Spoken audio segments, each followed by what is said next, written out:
నమస్తే, welcome to Telugu రాజ్యం. ప్రస్తుతం మనతో పాటు ఉన్నారు పొలిటికల్ అనలిస్ట్ కేఎస్ ప్రసాద్ గారు ఉన్నారు. సార్ నమస్తే. నమస్తే అండి. ఏపీ విషయానికి వస్తే ఏపీలో అప్పుల విషయంలో బోత్ ఆర్ నాట్ సేమ్, అదేవిధంగా అభివృద్ధి విషయంలో కూడా బోత్ ఆర్ నాట్ సేమ్. నాడు వైసీపీ హయాంలో అరాచకం సృష్టించారు, నేడు సంపద సృష్టిస్తున్నారని చెప్పేసి కూడా టీడీపీ నాయకులు చెప్తున్నారు. పోలవరాన్ని అటకెక్కించారు, అదేవిధంగా అప్పులు తీసుకొచ్చిన డబ్బులతో అసలు రోడ్డు కూడా పూడ్చలేదు, 1,00,000 కోట్ల అప్పులున్నారు, ఆ పైసలు ఎక్కడ అని చెప్పేసి కూడా టీడీపీ నాయకులు క్వశ్చన్ ఇస్తున్నారు. ఏం చెప్తారు సార్? ఎవరిని అడుగుతున్నారు, ఎందుకు అడుగుతున్నారు? తలతోక ఉందా దేనికైనా? ఎందుకంటే 5 సంవత్సరాల ప్రభుత్వ పరిపాలన తీరుకి పట్టం కట్టి మీకు అప్పచెప్పారు 124 ఇచ్చి. వాళ్ళు ఏం చేశారు అని 15 నెలల బట్టి కాలక్షేపం కబుర్లు కాలక్షేపాలు చేసుకుంటూ తిరుగుతున్నారు. అవన్నీ పక్కన పెట్టండి. నిన్న దాకా రేపు మళ్ళీ మంగళవారం 191,000 కోట్లు అప్పు చేశారు. మీరేంటి చేశారు చెప్పండి? ఏంటే అభివృద్ధి ఏం చేశారు ఈ 15 నెలల టెన్యూర్లో? అదర్ దాన్ అమరావతిలో నీళ్ళు దొడ్డం కంపలు కొట్టడం తప్ప ఇంకేమైనా పనికొచ్చిన పని ఒకటి చేశారు? ఫ్రీ బస్సు అవి ఇచ్చారుగా, ఫ్రీ బస్సు 10,000 కోట్లు. మీరు సంక్షేమం గురించి మాడుతున్నారా లేకపోతే డెవలప్మెంట్ గురించి మాడుతున్నారా? రెండు సంక్షేమం అభివృద్ధి, సంక్షేమం అభివృద్ధి అని చెప్తున్నారు. అలా కాదండి, నేను ఇప్పుడు అభివృద్ధి గురించి మాడుతున్నాను, సంక్షేమం గురించి తర్వాత మాడుదాం. ఓకే, ముందు అభివృద్ధి అన్న దాంట్లో పలానా దగ్గర ఎక్కడ తట్టడి మట్టేసిన అదంతా చెప్పండి. పోలవరం కళ్ళ ముందు స్పిల్వే ఎలా కూలిపోతుందో కనబడట్లేదా? చూస్తున్నారా వీడియోలో? చూడట్లేదా? ఒక్కడుగు ముందుకు వెళ్తుందా? డయాఫ్రమ్ వాల్ ఎలాంటి కండిషన్లో ఉందో తెలుసా? గత ప్రభుత్వం రెటిఫికేషన్ చేసిన ఈ టెన్యూర్లో మీరు ఏం చేశారు?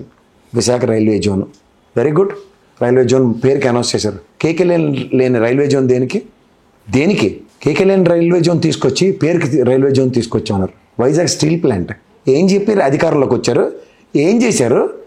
కళ్ళ ముందు కుమారస్వామి గారి స్టేట్మెంట్ తెలీదా ఏమిచ్చారో? 5 ఏళ్ళు నిలువరించిన జగన్మోహన్ రెడ్డి మీరేమో ఆర్త పనుల్లో పెట్టి సభకు నమస్కారం అని అప్పచెప్పారు. ఇంకేం కావాలి మీకు? పోలవరం అయిపోయింది, అమరావతికి దిక్కు దివానం లేదు, వాళ్ళకి ఓన్లీ పెట్టకబుర్లు చెప్పుకుని కాలక్షేపం చేస్తున్నారు. శాశ్వత రాజధానిని గజిటేది ఎన్ని క్యాబినెట్ మీటింగ్లు అయ్యాయి? పార్లమెంట్ సెక్షన్ నడుస్తుంది కదా పక్కన, ఎందుకు బిల్లు పెట్టించలేపారు?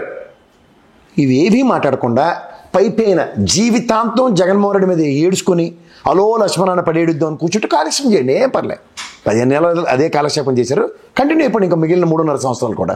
తర్వాత ఏదైనా విప్లవాత్మకమైన తిరగబడిపోయి అనుకుంటే మీరు ఇందాక నుంచి అంటున్న సంక్షేమం ఫ్రీ బస్సు ఎన్నాళ్ళకి స్టార్ట్ చేశారండి?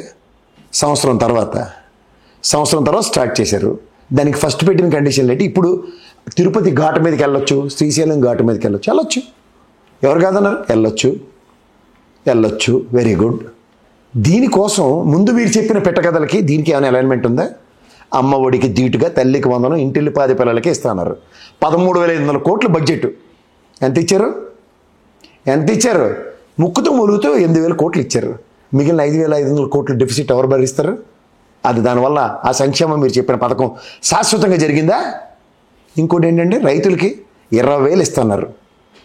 తల్లికి 100 ఎంతమంది పిల్లలు ఉంటే అంతమంది కదా. మొదటి సంవత్సరం ఎగ్గొట్టారు కదా, రెండో సంవత్సరం మొదలెట్టి 20,000 ఇచ్చారా 5,000 ఇచ్చారా?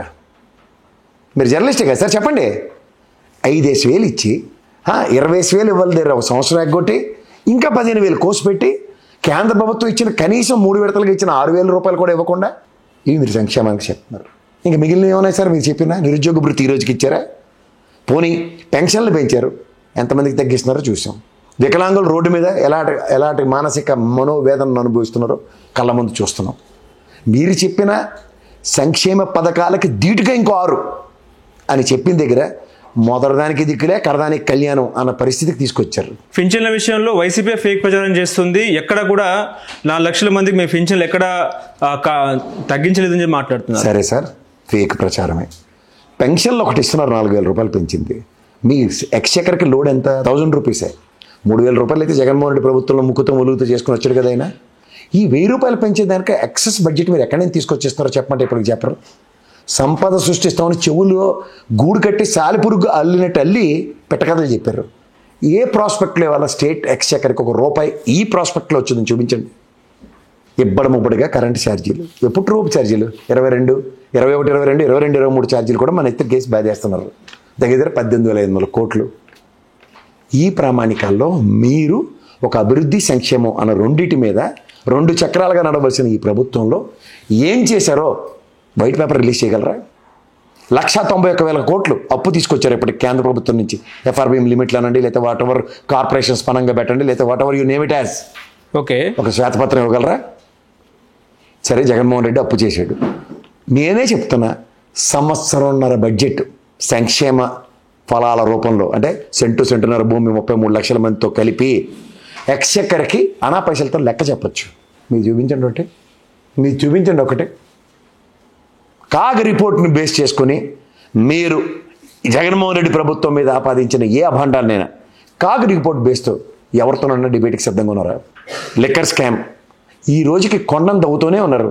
దీన్ని ఎలకన పడ్డాక నిన్న ఛార్జ్షీట్, రెండో ఛార్జ్షీట్లో కూడా ఒక్కటి పనికొచ్చిన అవసరం ఉందా దాంట్లో?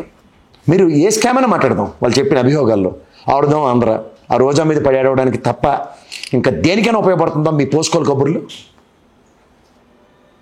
చెప్పండి. అసెంబ్లీ సమావేశాల్లో ప్రశ్నకి సమాధానం రూపంలో మీకు మీరే ఇచ్చుకుంటున్నారు. ప్రశ్న అడిగేది మీ వాడే, సమాధానం చెప్పేది మీరే, తర్వాత బయటకు వచ్చి తపేలా ఛానల్లో డిబేట్ పెట్టి పనికిమాల డిబేట్లు పెట్టేది కూడా మీరే. ఎన్నాళ్ళు ఈ నాటకాలు? ఎన్నాళ్ళు ఆడతారు ఇలాగా? నిజంగా పెనుభారమైన రాష్ట్ర ప్రయోజనాలను పరిరక్షిద్దామనే నేపథ్యంలో ఒక ముఖ్యమంత్రి గారి స్థాయిలో మాట్లాడవలసిన మాటలైనా, ఒక కేబినెట్ హోదా కలిగిన మంత్రి మాట్లాడవలసిన మాట్లాడుతున్నారు మీరు. అచ్చెన్నాయుడు గారు రాష్ట్రం అమ్మివలసి వస్తుందా? ఇలాంటి పోలవరం లాంటి 3 ప్రాజెక్టులు కడతారు. సంవత్సరం పాటు మీరు ₹1 కూడా సంక్షేమం ఇవ్వలే కదా. ఆ సంవత్సరం డబ్బులు పెట్టి పోలవరం కంప్లీట్ ఎందుకు చేయలేకపోతున్నారు రామారెడ్డి గారు? అన్ని నోట్లోంచి అబద్ధాలు మీరే మాట్లాడుతూ నిజాన్ని డిస్కషన్ రూపంలో వచ్చినప్పుడు ఈ తపేల ఛానల్ రూపంలో బొమ్మడింగ్ చేద్దాం అనుకుంటున్నారా? మీరు చెప్పిన మాటలే, నేను వేరే చెప్పట్లేదు. సంవత్సరం పాటు మీరు రాష్ట్రాల్లో సంక్షేమం చేశారు, చేయలేదు. పోలవరం ప్రాజెక్ట్ కట్టివచ్చు కదా, కట్టరు కదా. వాళ్ళు ఎందుకు కట్టరు? 1000 కోట్లు డయాఫ్రమ్ వాళ్ళు కడుతున్నారు కదా సార్. ఎవరు? టీడీపీ ప్రభుత్వం. ఎందుకు కడుతుంది? మీరెవరు అసలు కట్టడానికి? గడ్డి వేద వల్ల, గొర్రె వేద వల్ల జనాలు భరిస్తుంటే మీరు కడతారా? కేంద్ర ప్రభుత్వం గుడ్డు గుర్రాన్ని పలుతుందా? ఎవరిది బాధ్యత? అది బోడాల శాతక ప్రాజెక్టా లేకపోతే చెక్ డ్యామా? మీరేది కడుతున్నారు? ఫస్ట్ ఆఫ్ ఆల్ అదే చెప్తున్నాను సార్, ప్రజల్ని పక్కదారి పట్టించడానికి అమరావతి. ఎవరా నారాయణ గారు పెట్టుకున్న అమరావతి? అది కృష్ణా కమిటీ ప్రకారం డబ్బులు తీసుకుని చూద్దాం అమరావతికి శాశ్వతంగాను. అందుకే ఈ తకరారులు, ఇన్ని ఇబ్బందులు దేనికి? ఇవేవి మాట్లాడరు. కేంద్ర ప్రభుత్వానికి వ్యతిరేకంగా ఏ నిర్ణయం తీసుకున్నా వాళ్ళెవ్వరు, ఇద్దరు కాంగ్రెస్ బీజేపీ 2 సపోర్ట్ చేయవు మనకి. అదే జరుగుతుంది, అనుభవించండి at the cost of state. Steel plant విషయం జగన్మోహన్ రెడ్డి వర్సెస్ మీకు కంపారిజనే లేదు. మీరు అబద్ధాలు ముగ్గురు కలిపి అబద్ధాలు ఆడారు. జస్ట్ లైక్ వెంకయ్యనాయుడు రాష్ట్ర విభజనప్పుడు చేసిన మోసం పునరావృతం చేస్తూనే ఉన్నారు. మీరు ఎక్కడికి ఉన్నారు? మీరు ఏం చేస్తున్నారు చెప్పండి? ఇప్పటికే మళ్ళీ కూటమి ప్రభుత్వం ప్రజలు ఇచ్చారు అమాయకంగా. తీసుకురండి ఒక్కటి రాష్ట్ర ప్రయోజనాన్ని, ఒక్కటిదండి. విభజన హామీల్లో ఒకటి తీసుకురండి చూడండి. ఈ 5 year 10 yearలో పుణ్యకాలం గడిచిపోయింది, 15 నెలలు. ఎందుకు సార్ ఇంకా రోజు జగన్మోహన్ మీద పడి ఆడమేనా? హలో, తెలుగు రాజ్యం ఛానల్ చూస్తున్నారా? సామాజిక రాజకీయ జీవన చిత్రణే తెలుగు రాజ్యం. అతిశయోక్తులు అసత్యాలు ఉండవు.